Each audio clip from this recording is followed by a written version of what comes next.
नवीन नवीन येत असतात, त्याच वेळेला वेगवेगळ्या प्रकारची वक्तव्य देखील येत असतात. अशा वक्तव्यांच्या पाठीमागे बघत असताना आज एक आव्हानांचं वक्तव्य झालंय. आपण या वक्तव्याकडे कशा पद्धतीने बघताय?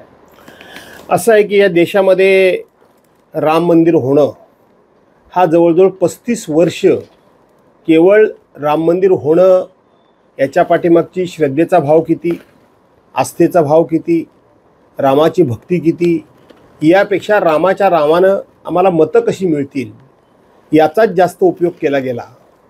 आणि त्या वेळेला अशाच प्रकारची वेगवेगळी वक्तव्य झाली आणि त्या वक्तव्याचा आधार घेऊन अनेक वेळेला या देशामध्ये अशांतता माजवण्याचं काम करण्यात आलं.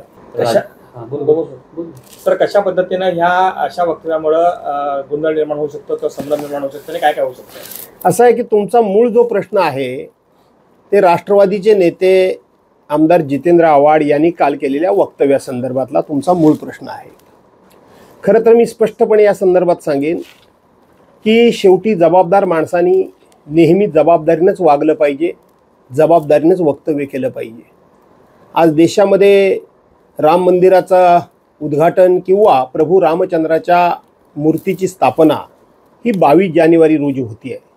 अशा वेळेला अशा प्रकारच्या बाबतीत आपण वक्तव्य केलं पाहिजे का, याचा वक्तव्य करणाऱ्यांनी निश्चितपणे भान राखलं पाहिजे. वक्तव्य करणाऱ्या लोकांनी याचे दूरगामी परिणाम काय होऊ शकतात याचा शेवटी या वक्तव्याचा फायदा घेऊन कोण कोण काय काय या देशामध्ये घडवू शकतं याचं भान हे वक्तव्य करणाऱ्यांना असलं पाहिजे.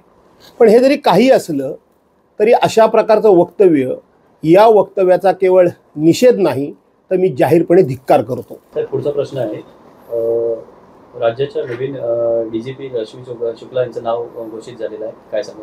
आपल्याला आठवत असेल की या राज्यातल्या विरोधी पक्षांचं फोन टॅपिंग, त्याचबरोबर सत्ताधारी पक्षाचं स्वतःच्याच नेत्यांनी केलेलं फोन टॅपिंग, म्हणजे केवळ नाना पटोले, संजय राऊत ह्या विरोधी पक्षांचं नाही तर भारतीय जनता पार्टीच्या सरकारमध्ये त्यांच्याच पक्षातल्या काही आमदारांचं आणि नेत्यांचं सुद्धा त्यावेळेला फोन टॅपिंग झालेलं आहे. आणि म्हणून ते फोन टॅपिंग करण्यामध्ये रश्मी शुक्लांच्यावर फार मोठ्या प्रमाणात आरोप झालेले होते आणि त्या संदर्भामध्ये चौकशी झालेली होती. परंतु मध्यंतरी एकनाथ शिंदे आणि देवेंद्र फडणवीसांचं सरकार आलं आणि त्यावेळेला याच रश्मी शुक्ला ह्या आंध्र प्रदेशमध्ये अधिकारी म्हणून होत्या. त्यावेळेला येऊन देवेंद्र फडणवीसांशी 1.5 तास गपचूप चर्चा करून गेल्या. त्याच दिवशी हे स्पष्ट झालं होतं की ज्या रश्मी शुक्लांनी ज्यांच्या सांगण्यावरून हे फोन टॅपिंग प्रकरण नियमबाह्यरित्या वरिष्ठांची परवानगी न घेता केलं, त्यामुळं त्यांना बक्षिशी मिळणारच होती. मला वाटतं ती बक्षिशी देण्यात आली. आणि या वाढदिवसाच्या दिवशी एका कार्यक्रमात ज्यांनी हुल्लडबाजी केली ज्या प्रेक्षकांनी, त्यांच्यावरती असं म्हटलेलं आहे की त्यांना धरून मारा, त्यांच्यावरती लाठीचार्ज करा वगैरे असं पोलिसांना त्यांनी सांगितलं आहे. काय याच्याकडे कसं बघतात?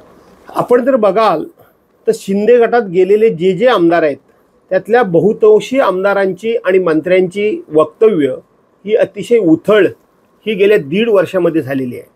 अनेकांना आम्ही धरून मारू, चोपून काढू, त्यांना आम्ही सोडणार नाही, त्यांचे हातपाय तोडा आणि हातपाय तोडलेत तर ऑन दी टेबल तुम्हाला जामीन मिळवून देऊ.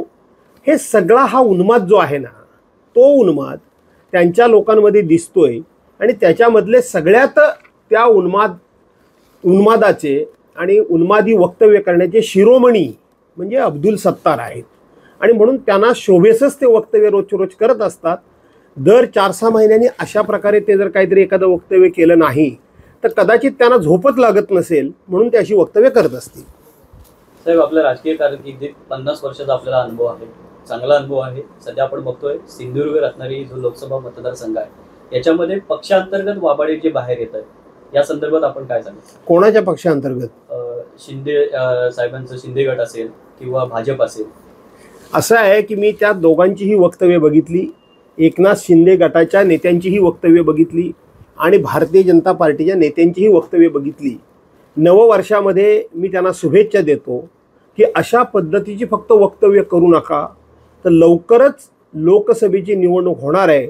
त्या लोकसभेच्या निवडणुकीमध्ये दोघांनीही परस्पर एकमेकाच्या विरोधात, समजा शिंदे गटाला उमेदवारी मिळाली तर भाजपानं विरोधात जाऊन आपली ताकद दाखवावी, भाजपाला उमेदवारी मिळाली तर शिंदे गटानं विरोधात जाऊन आपली ताकद दाखवावी, अशा मी त्यांना नवीन वर्षाच्या शुभेच्छा देतो. एबीपी माझा, उघडा डोळे बघा नीट.